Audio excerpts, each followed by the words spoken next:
teďka oficiálně dobrý den. Já vás vítám na tomto participativním online workshopu, jak jsem ho nazvala.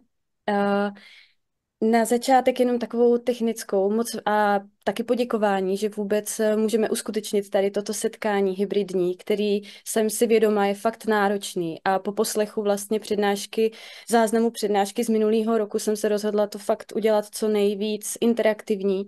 I navzdory tomu, že musíme prostě zdolat nějaký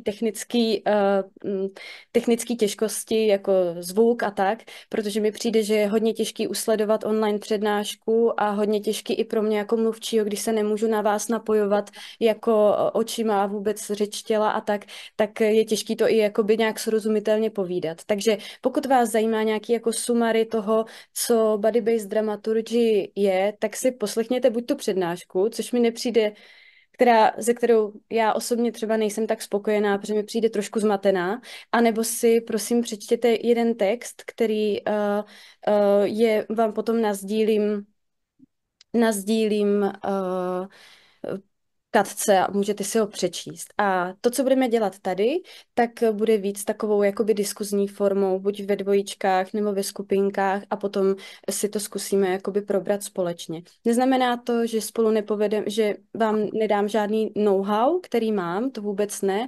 Chvilku frontální přednášky určitě bude, ale ne tak dlouhá v jednom kuse, aby se to prostě dalo usledovat. Tak já teďka šeruju obrazovku. Ano. Super, super. Tak, mhm. Takže tento participativní online seminář je na téma dramaturgických praktik využívaných v tvůrčích procesech nové choreografie, pohybové a taneční performance, kde hlavním vyjadřovacím prostředkem a často i tématem je tělo nebo tělesnost nebo pociťování nějakých témat na tělesnosti. Já bych se vám na začátek ráda představila, protože to mi přijde důležitý z hlediska toho, abyste věděli, odkud jakoby ty moje myšlenkové proudy rostou a abyste věděli, na co třeba v jakém tématu si společně rozumíme nebo v jakým jsme odlišní. A taky s čím se na mě třeba můžete obrátit v budoucnu v rámci nějakého síťování nebo nějaké pomoci nebo tak. Vzájemné třeba, nebo nějaké nabídky. Takže já v podstatě momentálně jsem hlavně doma a pečuju o 2 malé děti, což je největší podíl mé aktivity, protože je to fakt důležitý pro mě teďka momentálně budování základů pro nějaké soužití 4členné rodiny. Nejsem na to sama, mám manžela, který hodně pečuje, takže i navzdory mateřství dvojnásobnému se můžu vlastně věnovat nějakým uměleckým projektům, ke kterým jsem přišla potom vlastně po té, co se narodila starší dcera. Takže od konce roku 2002 se podílím na jednom projektu, na projektu Nose Assembly for Tomorrow, jako na pozici dramaturgyně. A vlastně minulého roku, od minulého léta, se podílím na jednom vyloženě uměleckém projektu jako dramaturgyně, což je projekt Neboj, pohybový duet na téma konfliktu. A obojí vlastně je pod hlavičkou pražské kompany Tyhle. Před dětmi jsem byla rok a půl vlastně na doktorátu na Univerzitě Palackého v Olomouci, na katedře divadelních a filmových studií, kde jsem se věnovala pod vedením tady přítomné doktorky Jitky Pavlišové výzkumu Body-Based Dramaturgy.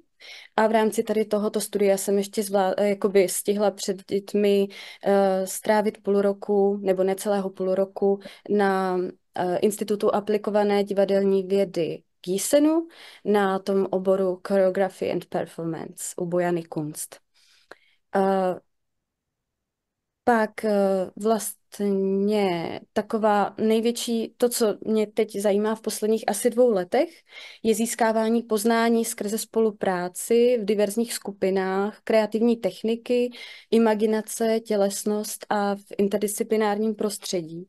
Takže vlastně něco, co myslím si, že je hodně spojené s dramaturgií, nebo tak, jak já ji vlastně dělám.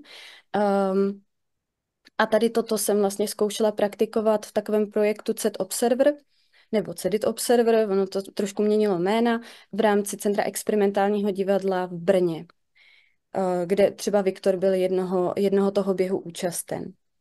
No, a vlastně moje cesta tady k tomu, čemu se teďka věnuju, vlastně vede od psaní a reflexí tance. Tak mi vlastně přijde zajímavé vidět teďka tady ten jako oblouk, kdy já jsem začínala opravdu u toho, že jsem psala recenze a reflektovala jsem taneční performance v taneční zóně a všude možně jinde na mlokách a tak. A teďka už se tomu tolik nevěnuji, protože mám pocit, že můj vklad jako společnosti je trošku jakoby někde jinde, a že mi jdou některé věci líp než psaní, ale vlastně ta cesta vede odsud. Takže po tom závěru, kde se budeme věnovat nějakým diskuzním otázkám, se trošku zabrousíme i k tomu, jak může pomoci vlastně nějaký pochopení dramaturgie a vlastní tělesnosti k tomu, k reflexi tance a tak. Tak, čemu se budeme věnovat společně? Takže vlastně body-based dramaturgy je fenomén, není to artefakt, není to něco, co můžeme uchopit, co můžeme obejít, co lze jakoby objektivně popsat. Je to něco, co je, vyrůstá z praxe a ti, kteří dramaturgii praktikují, ji nějak popisují. Takže oni pak teoretizují a to jsou vlastně ty informace, které o body-based dramaturgy se můžeme dočíst v různých studiích, většinou psaných praktikujícími dramaturgy. Proto je to vlastně souhrn nějakých praktik, které jsou odlišné. A potom, jak se od nich píše, tak se můžeme shodnout na nějakých základních hodnotách, které body-based dramaturgy má a které se dále replikují tou praxí a které vlastně, když třeba já čtu o body-based dramaturgy, tak potom používám nějaké techniky stejně. Ale zároveň v rámci toho procesu tvůrčího v té konkrétní skupině tvůrčí vyrůstají praktiky úplně jakoby individuální, potřebné pro ten daný kolektiv. Tak to mi přijde jakoby důležité tohleto pochopit. Proto jsem se rozhodla taky nevést frontální přednášku o tom, co to je, protože mi vlastně přijde, že vůbec ta otázka, co to je tak strašně široká a obecná, že to vlastně nejde uchopit. Proto vám na začátku, v prvních asi 10 minutách, zkusím krátce představit právě projekt, který teďka trvá už přes rok, takže už za sebou něco má a už má za sebou i nějakou reflexi. Je to projekt Nose Assembly for Tomorrow, který jsem zmiňovala na začátku, na kterém se podílím, abyste viděli můj pohled, jakoby dramaturgický v tomto konkrétním projektu, který není vyloženě umělecký, ale je to artivistický projekt.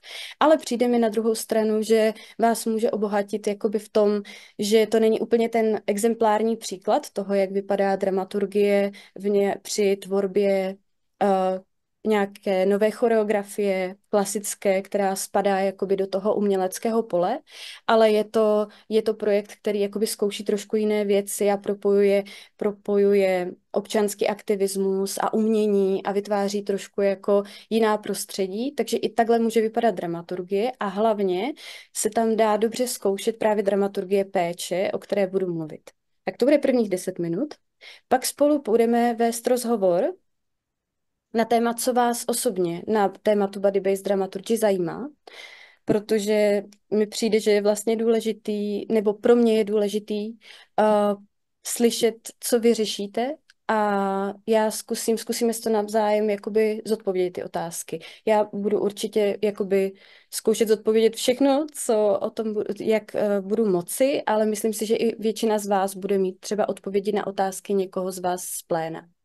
Takže to bude druhá část a třetí část, jak si zodpovíme tyto otázky, které budete mít, které jako vyprodukujeme v rámci jedné aktivity, tak se budeme ještě diskuzně věnovat dvěma otázkám, které trošku souvisí i s psaním a s reflexí tance.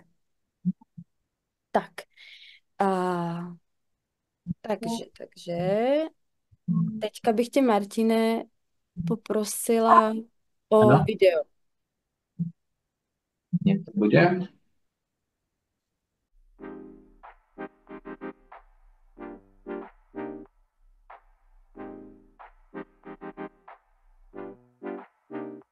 How to do a clown nose yourself. First, you choose a piece of trash that you really like. Since there is quite a lot around us, you can be creative in what you choose. Make sure it can fit on your nose without completely covering your eyes, so it is doable to wear it and see something. Then have a look in your drawers, in the kitchen, or in some other room if you can find some rubber bands and some forgotten piece of string or thread. Then pick some pointy object. Do a hole in your piece of trash from both sides. Fix the rubber band with this very easy knot and a piece of string to it. Place it on your face so it doesn't fall down or cut your cheeks. If the material you chose is too hard, sharp or slippery, you can add some Patafix or some glue from a gun. And here you go, this is your new nose. You can wear it as a nose, you can put it down, or you can put it up and use it as a unicorn to empower yourself. You will see that you can feel much more powerful with a little piece of trash on your forehead. Enjoy and check for further tips in our nose assembly, which are to be found in our toolkit.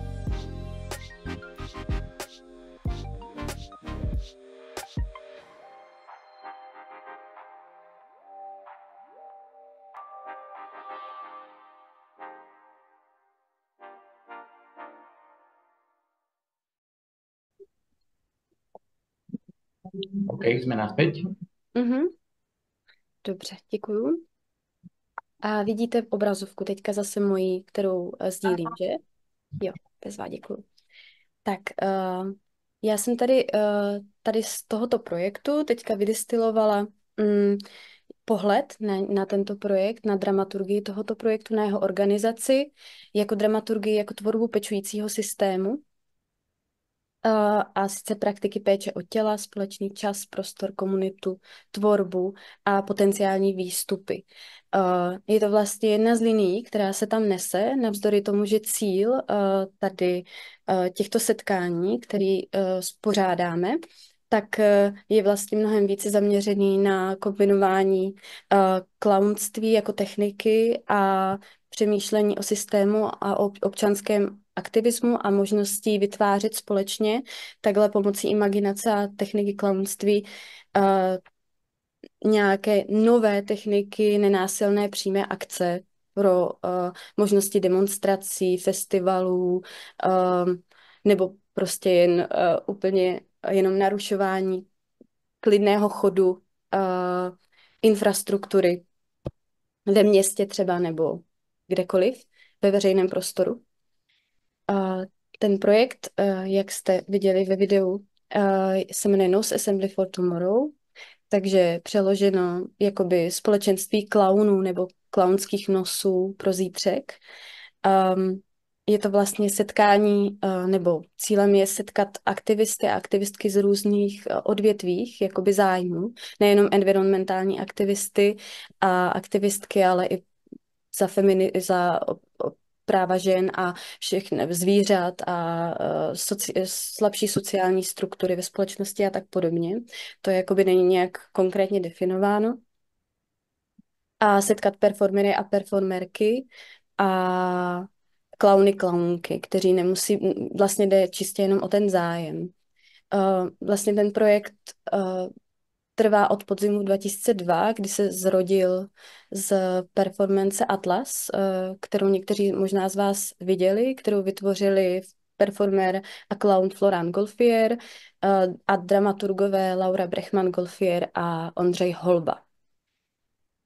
A vlastně na základě tady této performance, kde v určité části interagovalo publikum, nebo interaguje, ta performance se pořád hraje v různých městech, českých i zahraničních, tak v jednom konkrétním bodě tam si vyzve Clown Atlas diváky, aby si nasadili nosy a vedli s ním vážný klaunský rozhovor o problémech současné společnosti a lidstva a globálních problémech.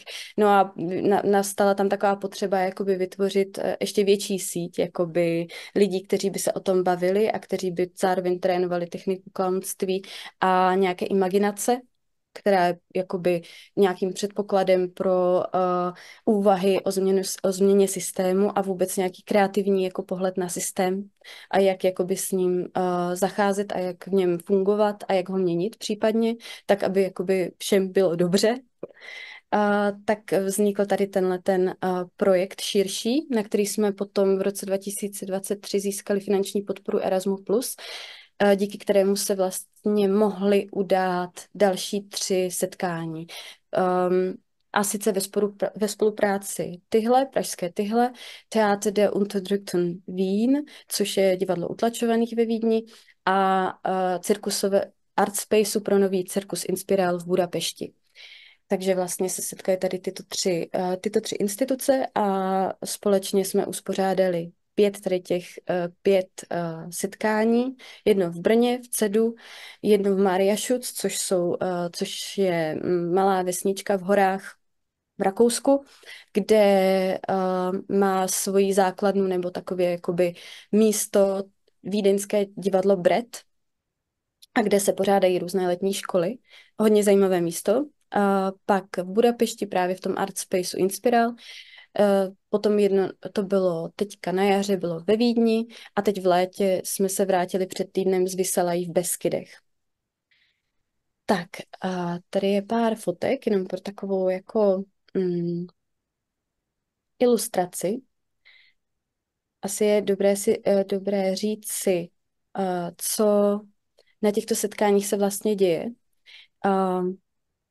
Je to v podstatě jakoby tvorba komunity, hodně různých lidí, kteří spolu soužijí během týdne, necelého týdne nebo týdne na jednom místě a vlastně cílem je vytvořit, trénovat svoji imaginaci a pomocí různých technik klaunství a performance a zároveň jakoby přemýšlet o tom, jak toto se nějak snoubí se systémem a přemýšlení o něm a zároveň vytvoření v rámci toho setkání prostoru pro nějakou drobnou přímou akci v blízkém veřejném prostoru, v nějakém blízkém místě. Takže třeba teďka ve Vysalajích, pak vzhledem k tomu, že před týdnem bylo Colors of Ostrava, tak se všichni klauni potom vydali do Ostravy, kde jakoby měli takové třeba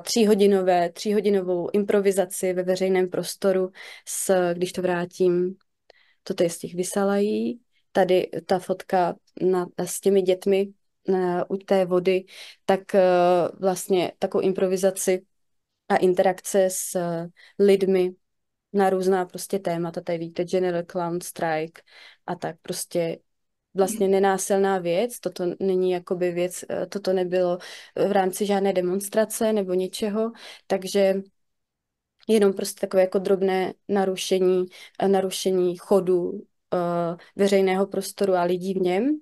A hodně se tam teďka v Ostravě objevovalo téma domova a co to znamená mít domov jako takový.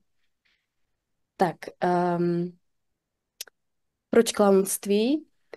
Je to vlastně, když si vzpomenete i na klauny nebo šašky z divadelních her Shakespeareových, tak jde vlastně o nějaký subverzivní princip,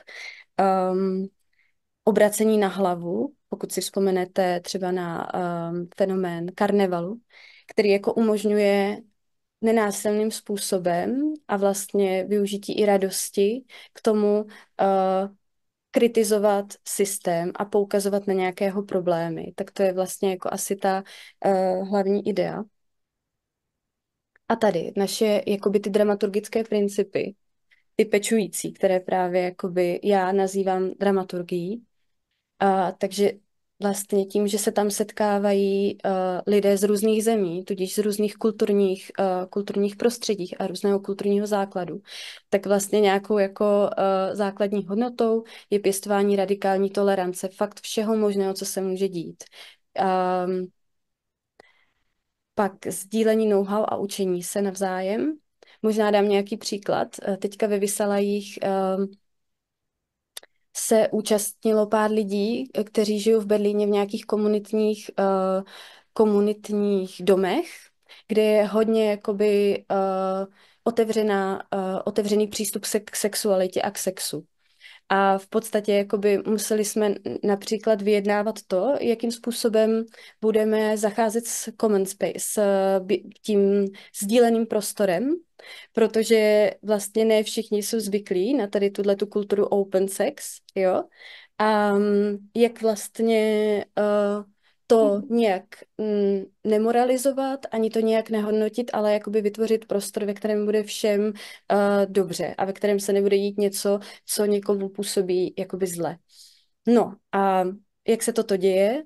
Máme pár jakoby technik, který toto setkávají, což je například, což jsou nejdůležitější věc, pléna a mluvení v plénu ráno a někdy i večer, kde sdílíme vlastně v rámci check-inu a check-outu, pokud znáte trošku aktivistický prostředí, tam je to hodně běžná věc, pracovat s emocemi a vyjádřit je nějakým způsobem hodně věcně, ale zároveň cíleně na to, že jakoby můžu otevřít nějaký pocit, který v té skupině mám a který vyprodukuje nějaký téma k řešení.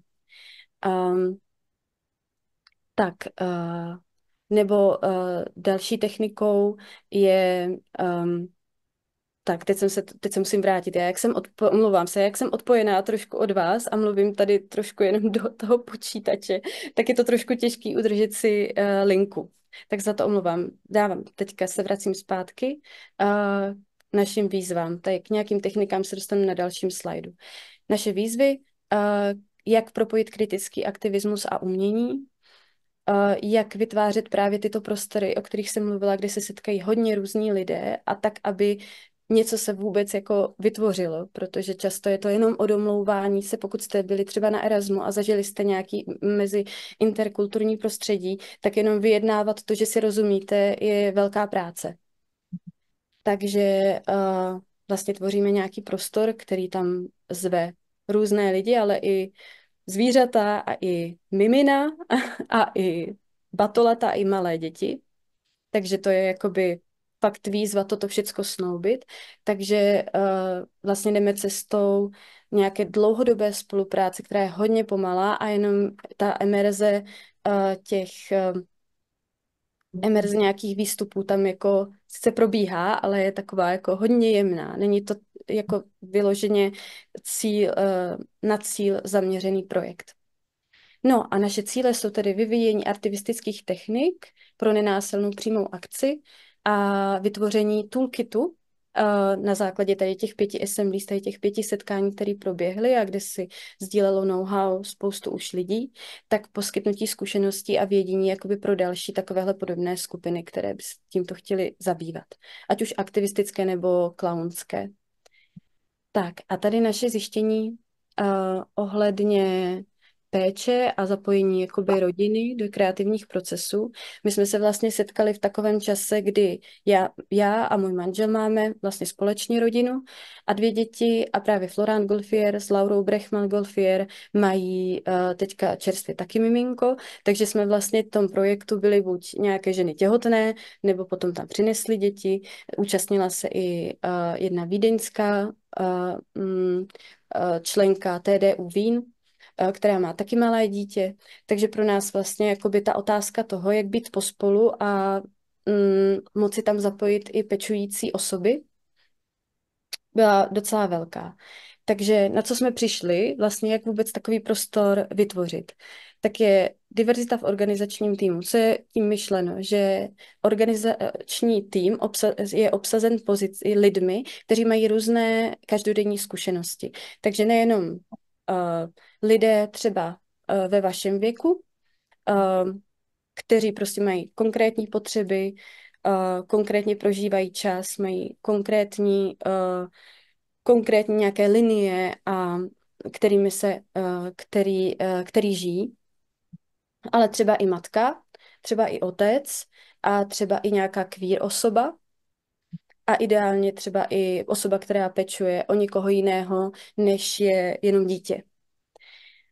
Pak ten způsob, jak vytvořit takový setkání, tak se ověřilo, že prostě nedává smysl žádný krátký setkání, třeba ve městě. To první assembly jsme měli v Brně a vlastně nebylo to vůbec funkční, protože to velkoměsto tady tomuto principu toho setkání vůbec nenahrává. Takže jsme se potom přiklonili k té formě summer campu a nějaké kmenové organizaci času a prostoru, kde jakoby spolu jsme dlouho na jednom místě a společně si vaříme, společně uklízíme, máme check-iny, check-outy jako rámování společného času, tvoříme potom nějaké affinity groups, což jsou lidi, kteří se spojí ve skupince, mají stejný zájem a tvoří v rámci nějakého časoprostoru nějakou věc, takže se věnují třeba právě nějaké konkrétní klaunské technice nebo dramaturgii nebo něčemu. Buddy systém, že máte někoho, na koho se můžete jakoby obrátit a je to nějaká jako přímá a individuální podpora. A zároveň taky flexibilita prostoru, kdy ten prostor lze opustit hodně snadno, bez toho, že by byl rušen ta skupinka pracující a do něj se zase jakoby rychle vrátit. A důležitá věc, kterou jsme se naučili, je radikální odpočinek, že se nám ověřilo, že pořádáme program na 5 dnů pro 20 lidí, nabucháme tam prostě úplně všechno, co si myslíme, že chceme si hrozně moc odnést a chceme, aby lidé si hrozně moc odnesli. Ale vlastně ve chvíli, kdy nemáme čas na reflexi a nemáme čas jakoby prožívání, zpracovávání toho, co se stalo, tak vlastně to, co si odnášíme, je hlavně únava a trošku zmatek v tom, co se událo během té akce. Takže radikální odpočinek je věc, kdy tam často zapojujeme prostě celý jeden den odpočinku na spontánní aktivity, spontánní spolubytí. Zároveň velkou otázkou je pro nás, jak být zaměření na nějaký cíl, ale jakoby přijmout tu realitu, že není ten proces tak efektivní, jak si myslíme, že by měl být třeba. Takže je to odnaučení toho, že efektivní může být i něco, co je hodně pomalé a něco, co je hodně postupnými kroky se dochází k cíli, hodně postupnými. Ale vlastně si tam člověk bere zkušenost toho spolubytí, který potom, když je prostor na reflexi, tak si z toho člověk jako vyzobá to, co mu potom reálně může v tom jeho osobním, individuálním životě hodně ho obohatit a pomoct. Tak a důležitá věc, otevření organizace programu účastníkům, takzvaným. Vlastně taková věc, kterou jsme se tam potýkali, je, že to crew, tým, za to byl placený, za organizaci těch assemblies, ale vlastně důležitý, jak jsem říkala na začátku, je skill sharing, ke kterému potřebujeme ty účastníky. Takže vlastně je otevřený jakoby otvíráme hodně částí programu tomu, aby se učili účastníci sami od sebe. Takže jsme se museli nějak vypořádat s tím, že oni za to vlastně placení nejsou a my ano. Tak nakonec jakoby to, čím jsme to rozlouskli, je, že my připravujeme vlastně celou tu organizaci okolo, přemýšlíme o tom, nějak to uchováváme, archivujeme a to spolubytí je potom placené tím, že ti lidi vlastně neplatí ani žádný účastnický poplatek, a mají proplacené jak jídlo, tak jízdné. Takže vlastně to bytí tam je hodně výhodná věc. Tak, takže tolik tedy teďka Knowles Assembly for Tomorrow. Teď momentálně ten projekt podpořený Erasmus Plus končí. Budeme mít jednu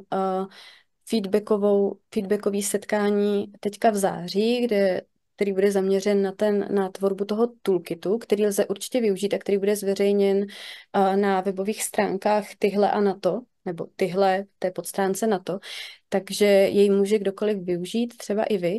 A pokud byste měli zájem třeba o nějaké síťování tady v tomto ohledu, tak se určitě ozvěte buď mě, nebo Floránovi, nebo komukoliv. Jakoby ta síť těch lidí už je vlastně docela široká, ale a je otevřená tomu pořádat jakoby i samostatně nějaké assembly. S tím je to vlastně myšleno, takové jakoby postupné rozrůstání té sítě, která opustí to původní crew, což jsme byli my, jakoby ti zakladatelé, a která si bude žít trošku vlastním životem. Jako technika, řekněme. Tak. Doufám, že to bylo nějakým způsobem srozumitelný. Teďka bych dala krátký prostor pro dotazy, jestli něco konkrétního teďka vás na tom zajímá, jako na tomto konkrétním projektu. Chápu, že je potřeba to vstřebat a tak. Tak se přesuneme, kdybyste měli jakoukoliv otázku později, tak já dám určitě prostor ještě pro to ji položit. Ale teď se budeme přesunout tomu vašemu zájmu a pomůžete mi vlastně spolutvořit tady tenhle seminář teďka prostřednictvím aktivity, které se jmenuje Diády. Možná jste ji někteří z vás už zažili, protože se používá vlastně momentálně už docela často na různých workshopech a tak. Takže pravidla jsou taková. Rozdělíte se do dvojic nebo trojice, pokud nutno.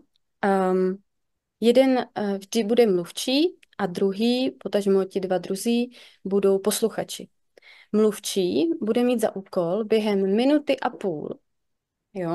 půl, což zahrnuje i mlčení, i mluvení, prostě povídat o tom, zamyslet se a povídat o tom, co jeho konkrétně zajímá na tématu body-based dramaturgy, co si pod tím představuje a vlastně co je tam jakou konkrétní otázku by tady z tohoto přemýšlení vlastně ho vyprodukoval a zkusí si ji jakoby formulovat v rámci té minuty a půl, kdy může mluvit, mlčet, cokoliv.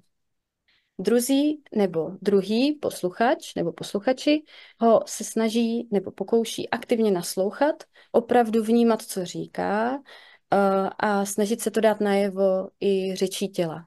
V podstatě mu dá takovou plnou pozornost, která ho podpoří v tom přemýšlení a v tom mluvení. A cílem je vlastně v rámci té aktivity vyprodukovat za vaši dvojici dvě otázky, kterou potom položíte do pléna. Takže příkladem takové otázky může být třeba, jak se liší dramaturgické praktiky v činohře a v nové choreografii. Jo, to může být příklad. Klidně to někdo můžete použít a položit. Nebo druhý příklad, třeba zajímalo by mě, jaké konkrétní dramaturgické hodnoty zajímaly by mě konkrétní dramaturgické hodnoty v tvůrčím procesu, nač je zatížený dramaturg v tvůrčím procesu choreografie. Jo. Takže to jsou dva nějaký příklady, ale vás zajímá třeba něco úplně jiného. A jako prostředek pro toto zjistit, co vás zajímá, jsou ty diády. Takže je srozumitelný, jak diády fungují? Jestli jo, tak bych vás poprosila teďka se obraťte klidně jenom na člověka, kterého máte po levé ruce. Pokud tam nikdo není, jste poslední v řadě, tak se na vás otočí někdo z druhé strany. Tak to bude váš partner. Tak jo, takhle to vlastně nefunguje, pardon. Prostě rozumíte mi, jak to myslím? Půjdete klidně takhle teďka v té řadě, nemusíte měnit místa. Tak. Tak jo, máte svýho partnera pro diádu? Jo? Bezva. Tak jo, takže budou 2 kola. V prvním kole jeden je mluvčí, druhý poslouchá, pak se vyměníte. A cílem je mít potom za dvojici 2 otázky. Tak jo, měřím čas, zkusím měřit čas, i tady odsud z Brna. Takže Můžeme začít teď. Tak jo. Děkuji moc za otázky.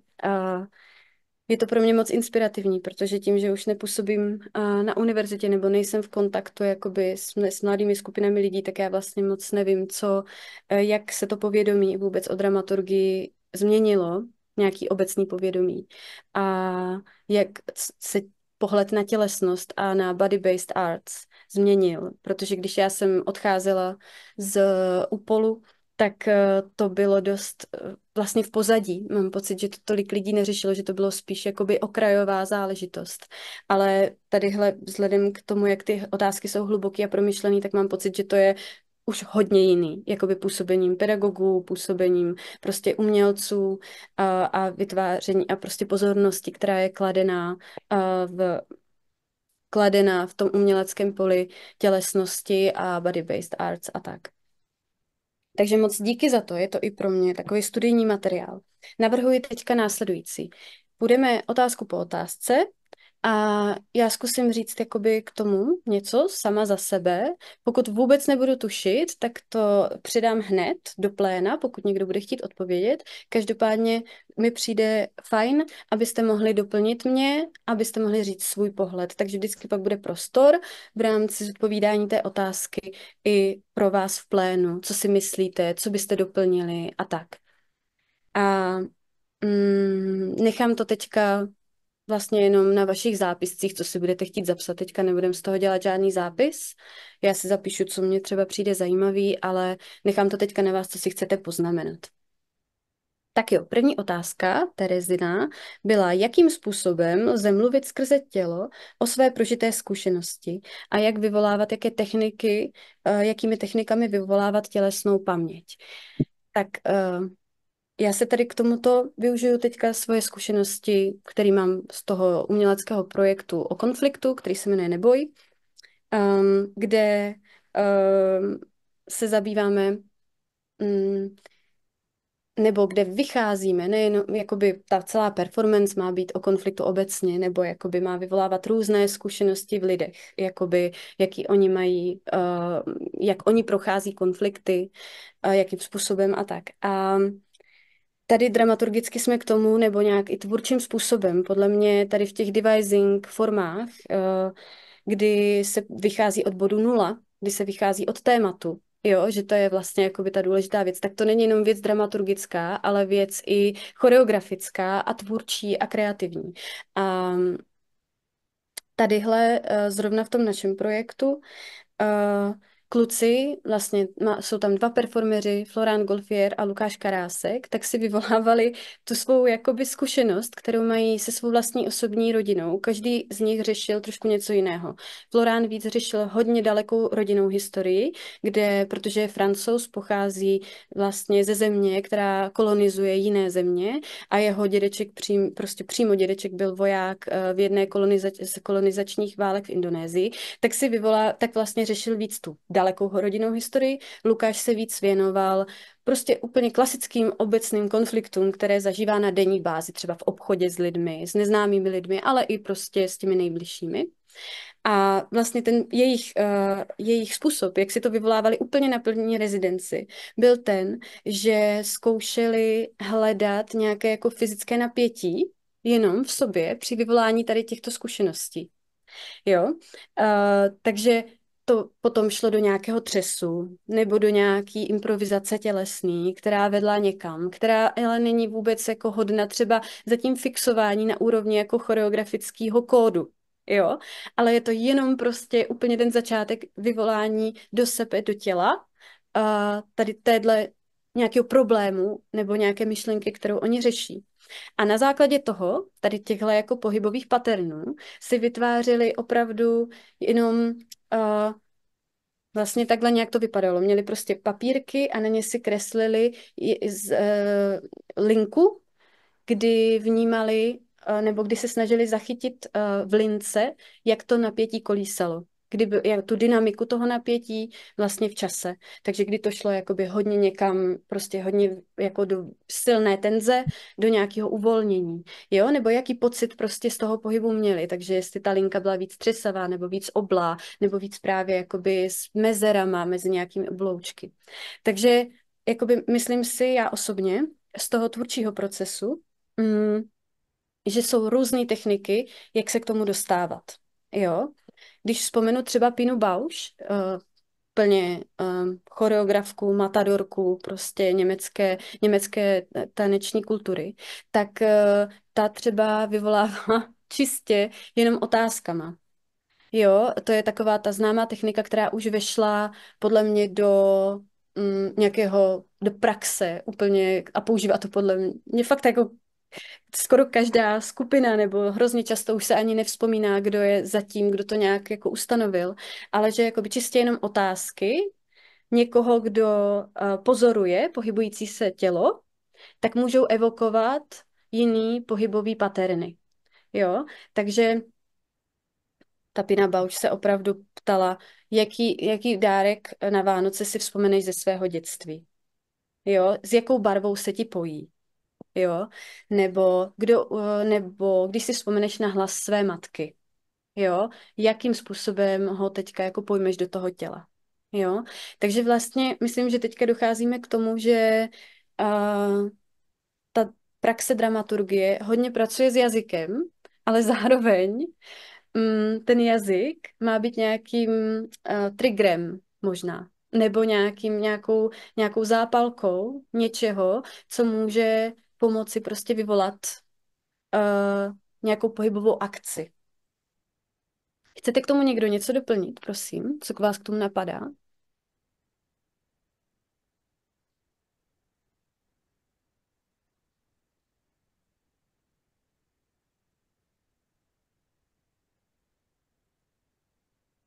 Terezo, napadá vás k tomu ještě něco, jako co byste chtěla zodpovědět, nebo co vás na tom teďka pálí, nebo co třeba ještě je jako kam jdou dál ty myšlenky ohledně tady toho vašeho tématu? Takhle jakby ty formy, to asi jakoby už víc jako vyjádřit nebo takhle, ale že jsou jakoby různé metody, jak hovořit o své zkušenosti a jak to spíš a i potom ještě k tomu, že jakým způsobem, když jsou dva rozdílné pojetí, že ten, kdo opravdu má tu zkušenost, tím pádem to tělesně o tom, jak by dokáže nebo ví, jakým způsobem co to v něm tedy ty emoce nebo i ty pohyby vyvolává a ten, kdo nemá tu zkušenost, ale přesto o ní hovoří a snaží se o ní hovořit, tak možná i potom ještě tady ten protipol, jakby proti sobě, jestli rozumím dobře otázce, tak ji zkusím přeformulovat. Takže někdo, kdo má tu osobní zkušenost, ji nějak tělesně stvární, jsem dobře? A někdo se na ní dívá a má o ní referovat? No, ne. Jakoby ten, kdo má opravdu tu zkušenost a on ní jakoby dokáže plně hovořit a má jakby i na to právo o tom hovořit. Aha, jasně. A ten, kdo jakoby, nebo to dilema nad tím, jestli člověk, kdo nemá s tím zkušenost, může o tom jakby hovořit, což vlastně jakoby se normálně děje, je to běžným jakby způsobem, že ne, někdo nemusí plně všechno jakby prožít, to není jakoby možné, ale jakoby jenom jakby z hlediska té úplně jako tělesnosti, jakoby, kdyby někdo hovořil o tom, jak to bylo někdy, ne že jak to bylo, ale jakoby, to už se pak do toho zapletám. Ne, asi jsem pochopila, když dám příklad, když by třeba nějaký piece, body based, měl být třeba o znásilnění, tak když ten performer neprožil znásilnění, ale referuje o ní tělesně, tak jakým způsobem jako vyvolat vůbec tu jako zkušenost, kterou neprožil. Chápu to dobře? Jo. Aha, jo, mně přijde taková, nebo pokud bych já si na toto měla odpovědět a pokud bych to řešila jako problém, tak vlastně to řešíme trochu jako problém. My řešíme v tom projektu o konfliktu jakoby fakt konflikty, které jsou globální, jo, války a teďka konflikty na Ukrajině, konflikt Izrael. a Gaza. Tak to jsou věci, které ti kluci prostě neprožili, ani já, jo. Tak mně přijde, nebo já se na to dívám tak, že tělo a tělesnost je jako nějaká souhra energií. Je to něco prostě, co není doslovné.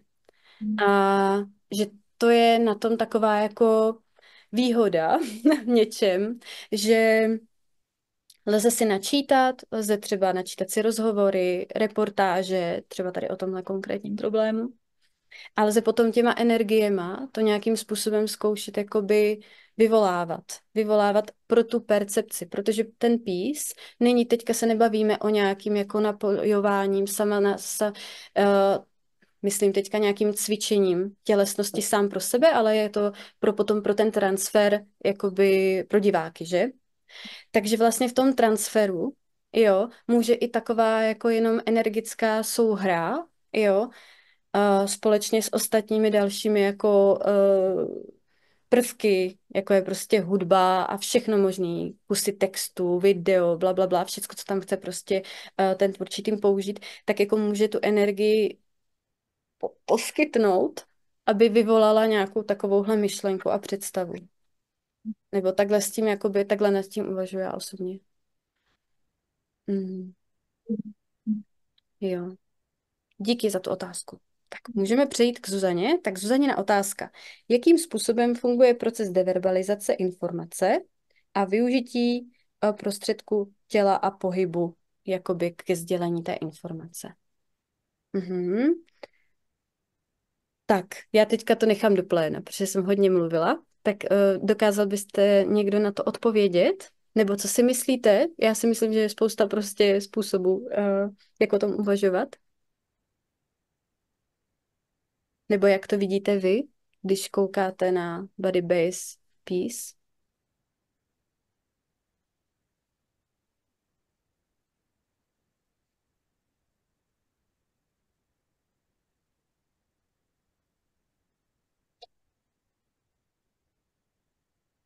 Je to velmi náročná otázka.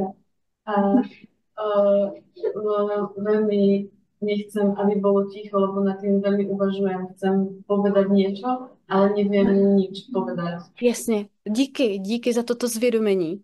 To je výborný úplně, to je fakt jako ta zkušenost s váma jako skupinou je fakt pro mě hrozně zajímavá, protože se úplně fakt mění dynamika seminářů, mám pocit. Díky za to, já k tomu zkusím něco říct. Jsem No. taky tady od toho, že? Nebo máte někdo něco?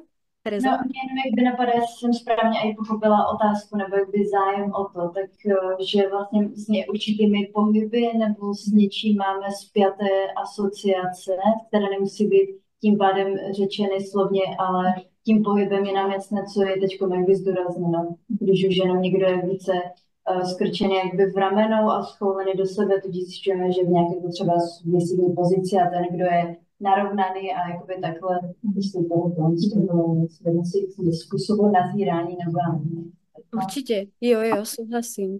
To je vlastně jedna věc, co mě taky napadla. Teď musím jenom vyhledat v paměti metafory, kterými žijeme. Možná jste se s tím většina z vás setkali.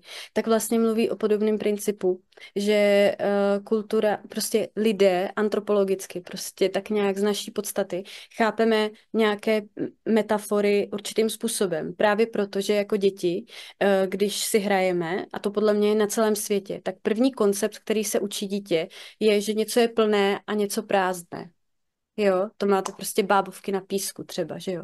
Takže jsou nějaké sdílené, jak říká Tereza, určitě prostě asociace nebo metafory i tělesné, jo, které, protože se učíme zrcadlením, jo, od malička, takže vlastně se replikuje nějaký způsob chování, že jo. Takže rozumí to dítě, já teď se zase čerpám ze té rodičovské zkušenosti, jo, ale je to fakt obohacující i v té tělesným zkušenosti jako takové, jo, že to dítě pozná, kdy já jsem smutná, i když se snažím dělat, že nejsem.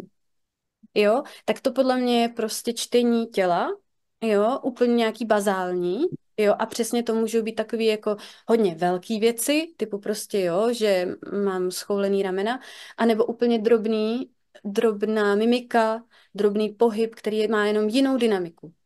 Jo, že vlastně bych tam ještě teďka zakomponovala i dynamiku pohybu a čas, v jakým se pohyby jako dějí. Jo, takže nejenom prostě, že to dané gesto, ale jsou jakoby plynutí nějakých gest, řekněme třeba. Jo, a že pro ně určitě máme nějaký cit.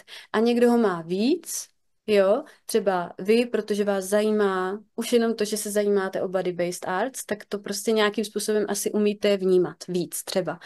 A někomu je to třeba víc nepříjemné, jo, třeba to hraje na něco, co nechce vyvolávat. Znáte určitě lidi, co neradi chodí do divadla, jo, že jim to je fyzicky nepříjemný, jo.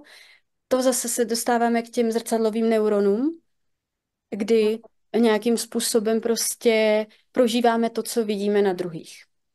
Takže taková známá poučka, proč je, nebo ne poučka, známý zjištění, proč má balet tak velký publikum, proč tak konzervativní forma jakoby stále přežívá i skoro do druhé půlky 21. století. Jo, tak má to svoje institucionální určitě důvody, ale jedním z těch důvodů, proč opravdu jsou vyprodaný sály baletu, je ten, že člověk, když se dívá na ty velký skoky, na ty velký piruety, na ty obrovský výkony, jo, tak je mu z toho prostě fyzicky dobře. Těm teda, kteří rádi chodí do divadla a kteří to rádi zakouší. Jo, protože jak kdyby ten mozek má pocit, jak kdyby to dělal. Jestli mě rozumíte. Jo, a proto podle mě taky je tak velký fanouškovství sportu.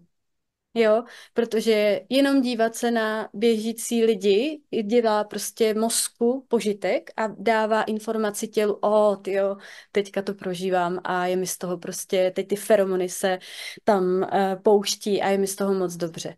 Jo, tělu. Jo. Mhm. Jo. Jo, já bych to takhle nechala. Pojďme dál, ať stihneme, ať tady, protože ono to pak začne být vyčerpávající, soustředit se na monitor i pro vás, i pro mě. Tak, Barborka, jak se buduje pohybový slovník a paterny? Byla otázka. Tak já zkusím mluvit teďka třeba o Floránovi a Lukášovi, v tvůrčím procesu teda a jako u tvůrcích. Přijde mi, že je to fakt velká práce, která započala prostě už na studiích, kdy konkrétně Florán, toho znám víc, protože s ním pracujeme i na tom NATO, tak budu mluvit o něm. Tak třeba nyní, když pracuje na tom našem písu, nebo někde jsme spolu spolupracovali, tak si vzpomene, co na škole vytvořil jako nějaký pattern. Takže je to taková jako podle mě archivace, nejenom jako tělesná, jo, že si člověk pamatuje, pokud máte zkušenost s nějakým cvičením nebo tancem, nebo sami prostě tančíte cokoliv, tak určitě si všimnete, že když byste pak měli improvizovat na nějakou hudbu, takže opakujete nějaké pohyby. Tak si představte, že byste byli tvůrci a živili se tím opravdu jako úplně na 100%, tak určitě vidíte i na performerech tady na kiosku, že každý má nějaký svou konkrétní tělesnost a konkrétní třeba pohyby. Tak z mýho pohledu se zkušeností s Floránem je to budovaný úplně od začátku nějaké práce, ukládá se to nejenom do těla, ale vyvolává se to třeba i Florán je hodně poctivý, takže on to jako jede na denní bázi, nějaký typy cvičení.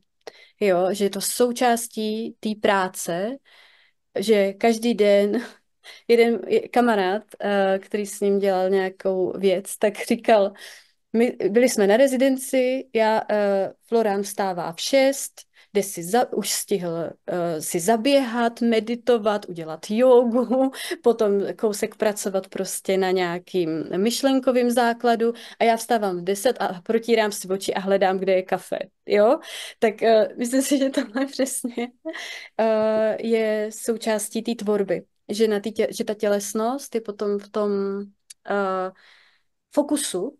A to je právě to, proč tady ten člověk, to potom se vrátíme třeba k Barbovi, Eugen Barba, a té jeho jako teorii o té jevištní prezentnosti, o tom, on to nemá přesně takhle ten pojem, už si nepamatuju, ale o té energii, která prostě dokáže zaujmout a kterou je potřeba cvičit hodně zvnitřku, tak, tak to je ten důvod, proč tady tenhle Florian, když se postaví na zelňáku a takhle zvedne ruce a takhle se točí, tak máte pocit, že zaujímá celý prostor zelňáku v Brně. Jo? A toto je ten důvod, ta práce, ta každodenní práce, nebo ne, nemusí být u každého každodenní, jo, ale to neustálé spojení s vlastním tělem a tak, jo, a každý performer má pak jiné praktiky. Jak to dělá? No a jak se buduje taková úvaha teďka u lidí, kteří neperformují, takže třeba u mě, nebo u vás, nebo nevím, jestli performujete, pardon, omlouvám se, ale tak třeba u mě, pokud netrénuju prostě každý den něco, tak mám pocit, že jsou to ty koleje, ve kterých vlastně žiju, jo, tak mi budují nějaký pohybový slovník.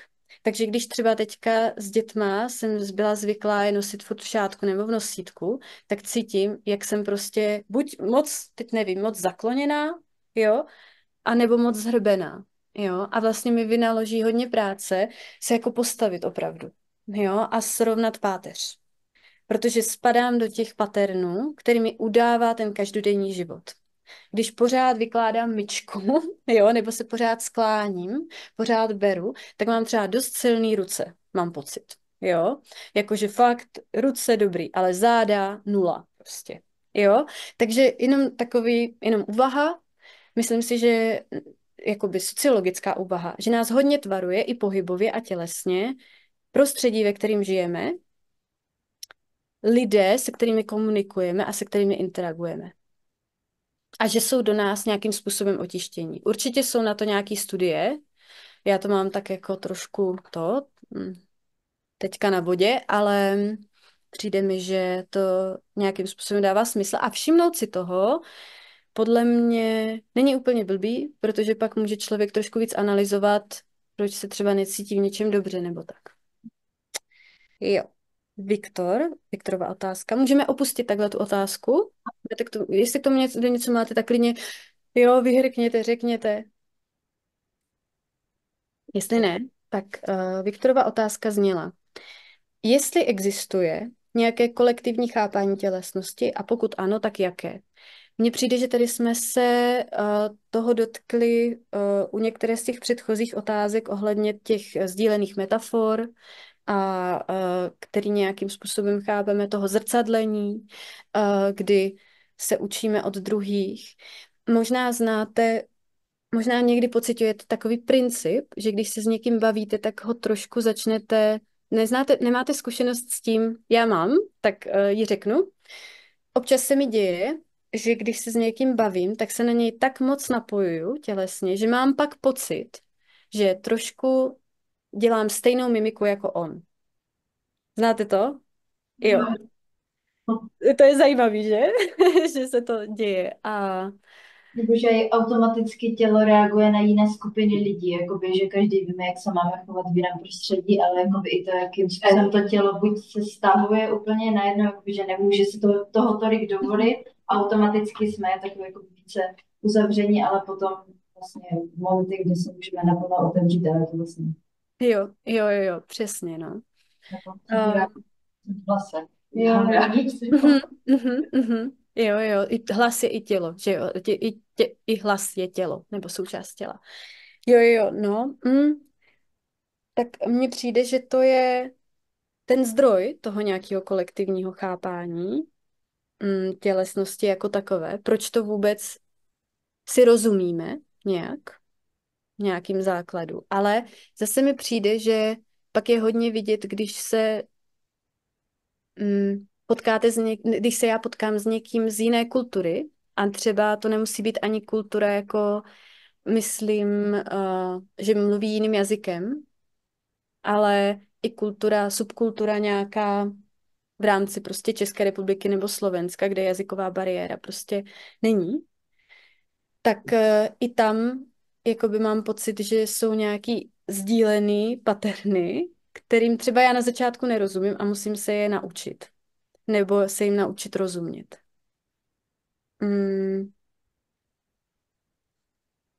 zajímá tě k tomu, nebo napadá tě k tomu, Viktore, teďka něco k té otázce, co tě tam pálí? Teda jestli jsou body-based art nějak lidsky univerzální, Mhm, mhm, jako prostředku výrazu, mhm, anebo ne. A přemýšlím právě o těch různých kulturách, anebo o lidech, kteří prostě mají to jiné prožívání vlastního těla, prostě o lidech právě seniorech nebo invalidech. mhm, mhm, Tady přemýšlím, jak to funguje s nima a jestli mají taky takový pocity. No. mhm, mhm. Jo, díky, že jsi to zmínil. Mm, jo, díky, že jsi to zmínil, ano, prostě, přesně. Handicapovaní, seniori, děti. Jo. Skupiny, které jsou součástí společnosti, ale teďka já jsem třeba osobně je úplně odmyslela, jo, tady v našem tématu. A díky, že jsi to zmínil. Přijde mi, že se v rámci těch interakcí od sebe jakoby učíme. Každý má jako opravdu jinou tělesnost. Takže čím víc je, kdyby potkáš různých těl, tak jakoby se je můžeš učit a potom třeba replikovat. Že to je vlastně fakt obrovský organismus. Jo, jakoby kolektiv, jakoby společnost. A to je možná přesně ten problém, proč odmýšlíme seniory a proč odmýšlíme handicapovaný z veřejného prostoru a ustanovování veřejného prostoru. Protože jsou vlastně z něho nějakým způsobem vyčleňovaní, tak nějak obecně, s tím asi máme tu zkušenost, protože jsou pomalí, úplně základně, a nezvládají jako překonávat ty překážky jako zdraví lidé, nebo ti normalizovaní lidé, kteří jsou považováni za normalizované. A nemáme s nimi tu tělesnou zkušenost, jako by to zrcadlení, takže s tím je odmýšlíme, nebo nechci to paušalizovat, s tím je snadný asi je odmýšlet, je snadný s nimi nemít soucit a zapojovat je jakoby do veřejného prostoru a uvažovat je při plánech veřejného prostoru třeba, jo, čistě jako fakt organizačně, jo, že se prostě někde udělá výtah nebo neudělá, že se na to prostě zapomene. Že je těžký jakoby prosadit nějaký, teďka už se prosadil zákon o tom, že musí být bezbariérový vstupy na poštu třeba, nebo na nějaký úřady, jo. Tady v Řečkovicích, jo, celou dobu, co tady žijeme, tak nebyl nájezd na poštu. Takže já když jsem s malým dítětem, a teď si představte někoho na vozíku, jo, tam musela dojít, tak prostě jsem to vždycky musela fakt hodně řešit, jak to udělám, abych tam, protože ten kočár tam nedostanu, jo, jasně, že mi může někdo pomoct, ne vždycky tam někdo je, ne vždycky já mám náladu interagovat, jo, je to prostě už nějaká bariéra, tak jsem to musela promýšlet, teď se ten zákon schválil, tak teď tam je konečně ten nájezd, jo, a teď nemluvím o sobě, ale mluvím i o seniorech, nebo tak. No, tak mi přijde, že ta tělesná zkušenost nám pomáhá je jakoby myslet tady tyto typy lidí, jo, takže ta diverze jako taková a absorbovat ji, jo, že přece jenom se na sebe napojujeme i hodně tělesně, nejenom jazykem. I když na škole mám pocit, že jsme hodně učení, že se napojujeme jenom teoreticky, jenom jazykem, jenom racionálně. A myslím, snad se to lepší. Ježíš, asi hodně čas, že jo? Tak jedem. 3 otázky, jo? Laura. Jakým způsobem lze číst souhru 2 těl dramaturgicky? Takže 2 těla interagují, si můžeme představit, a jak je čteme. Tak já teďka přeskočím k otázce, kterou jsem měla v té prezentaci na pozdě a kterou už nestihneme, ale zeptám se vás, jaké techniky používáte vy, když čtete na scéně nebo kdekoliv, v jakémkoliv prostoru, 2 umělecky interagující těla, tanec, pohyb, jo? Tak jaké techniky k tomu používáte? Zkuste si jenom vyvolat, když interpretujete během představení nebo až po něm, tak co k tomu vám pomáhá to číst.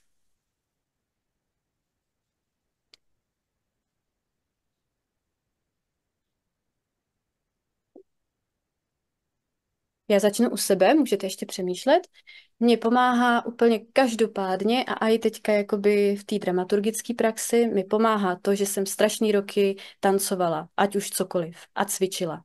Fakt úplně mám pocit, že to je to, že jsem i prožila sama nějaký typy pohybů a jakoby možnosti těla svýho vlastního, tak mi pomáhá potom hledat metafory v té komunikaci těl nebo jenom prezentnosti toho těla, že mi se mi s nás čte napětí a tady tyto věci.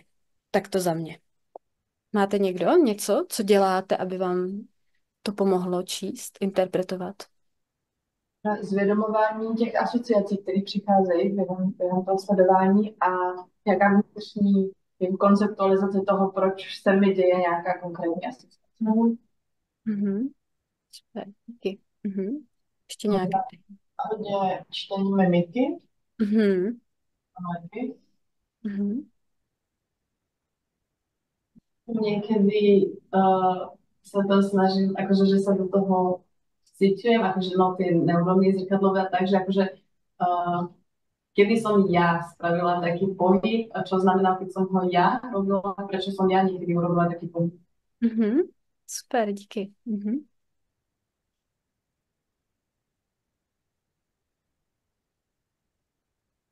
Mhm. Ako sa cítim počas toho, čo sú tie pocity, atmosféra, energia, ktorá na mňa nejako doláhá. Mhm. Jasně, nejenom se vciťovat, jakoby, co on dělá, ale i jak na tebe to působí, že i ty jsi v kontaktu jakoby, s tím a nějak na to reaguješ, viď? Mhm.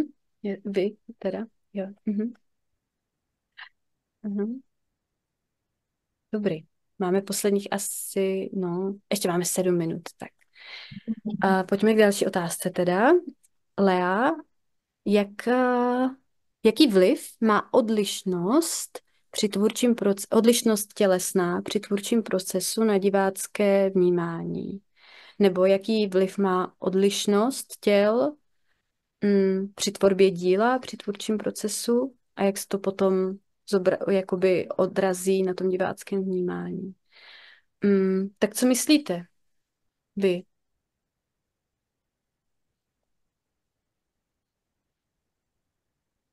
Klidně nějakým příkladem. Že jenom poprosit tu otázku znova, já jsem si... Jo. Jo.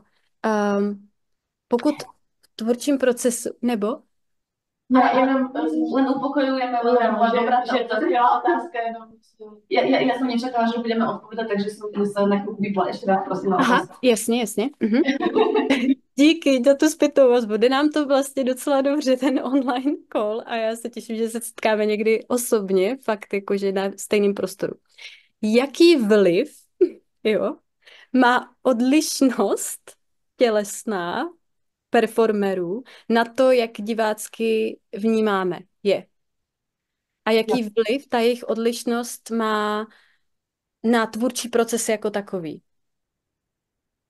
Možná mi z toho hodně posunulo od původního záměru, ale můžeme pracovat s tímhle v rámci teďka omezeného času. Ja na tým rozmýšľam dosť, že napríklad, keď je minulý rok na kiosku, keď bola taká performerka, ktorá mi, možno, že to nie je tá otázka, ale to je odpoveď, že keď mne prišla veľmi atraktívna a rozmýšľala som nad tým, že si myslím, že by to, a minimálne pre mňa, bolo úplne o niečom inom tá performancia, keby takto nepôsobila pre mňa. A veľmi som nad tým rozmýšľala, že presne to isté, čo by ale nebolo presne to isté, keby sa dialo, ale napríklad nejakým nekonvenčným telom. A príde mi to ako veľmi zaujímavá otázka, ale to ani nie je odpoveď, len že na tým tiež uvažujem. A myslím, minule, keď som sa toho snažila akože nejako konceptualizovať s ostatnými ľuďmi, tak som sa dostala k tomu, že proste nemala som pocit, že by som bola úplne pochopená v tom, že sa pozerám aj na to telo a že sa neviem od toho úplne odosobniť ako od nejakého umeleckého zážitku, ale proste podľa mňa to ale akože stále sme reálni ľudia a to napríklad aj takéto, že čo sa proste deje, že sa napríklad porovnávame s ostatnými ľuďmi, tak to sa proste deje bežne, čiže sa to podľa mňa môže diať teda aj na divadle, že aha, tu sú strie, ja mám tiež strie a proste, alebo toto, ja takéto ale strie nemám, moje sú trošku iné a že akože sa to proste deje. To nie je ani odpovedaná otázka, ale... Jasně, jasně. Ne, některé věci můžou zůstat jenom, že jo, v úvahách, oni se pak dosloví nějaké zkušenosti nebo tak. Um, mhm, mm, mhm. Odlišnost těl napadá mě teďka v tom našem projektu o konfliktu. Oni jsou hodně rozdílní, Lukáš i Florán. Takže tam hodně jakoby zohledňujeme tematicky, že jsou to jednak muži, že jsou to mladí muži, kterým je kolem 30 a že každý má jinou tělesnost a jinak s ní pracuje. Jo. A co vypadá hloupě třeba. Třeba jsme hodně řešili nezáměrnou intimitu. Jestli vyvolává ten jejich jako kontakt, kdy Florán je hodně takový šlachovitý a vysoký a takový dívčí až trošku občas ve výraze, z mýho pohledu, a Lukáš je takový zemitý, podsaditý, takový jakoby skobanos, jo, tmavý typ, takový jakoby fakt mužský typ, když si to tak prostě teďka ustanovím, jak škatulkuju, tak jsme řešili otázku toho, že když oni spolu interagují, tak jak moc to vyvolává jako pocit intimity, nějaké až sexuální, jo, vzájemné, a jestli ho tam chceme nebo ne, a kdy se ho jako vyvarovat a kdy ne. Jo, že ty jejich těla moc neprolnou. Oni prostě jsou úplně na první pohled jiní. Jo, tak to vyvolává otázky a témata, jak s tou odlišností pracovat jakoby dramaturgicky v tom písu. Tak to mě k tomu napadá ještě. A poslední otázka, Verčina. Co je meziproces přenosu informací z těla a tělesnosti, když se pracuje, jo, jasně. Pracujeme s nějakými teoretickými zdroji, s texty, informacemi, zkušenostmi, bla, bla, bla. A jaký je ten meziproces toho přenosu na tělo a do pohybu. Uh, uh-huh. Tak, rychle to zodpovím.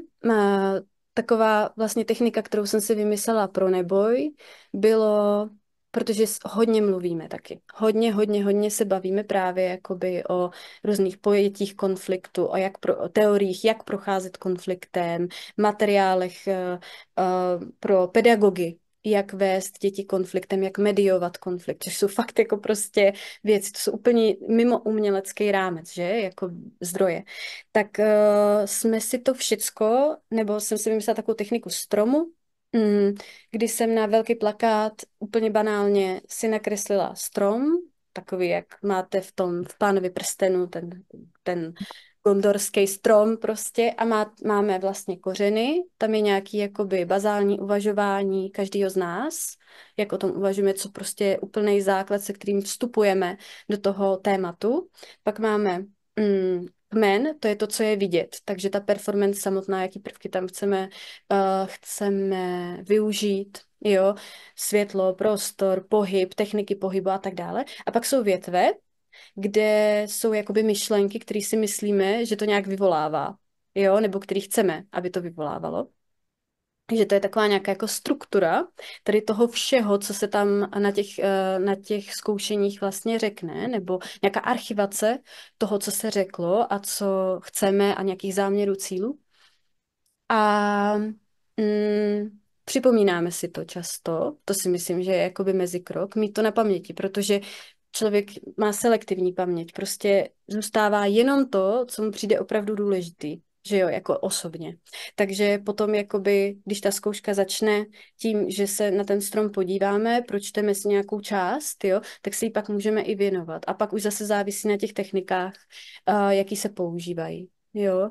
Ať už je to improvizace, nebo nějaká hra, nebo zkoušení nějakých prostorových věcí, interakce v prostoru, nějakého boje. Jo, my tam máme nějaké techniky jako z bojových umění a tak, které nebudou třeba součástí toho písu, ale jsou jako technikou docházení k tomu, tomu přenosu těch informací do té tělesnosti jako takové. Jo. Tak na to odpovím. Je to už vyčerpávající, že? Děkuji vám moc za pozornost. Já bych tady ukončila, abyste měli ještě nějakou pauzu mezi workshopy.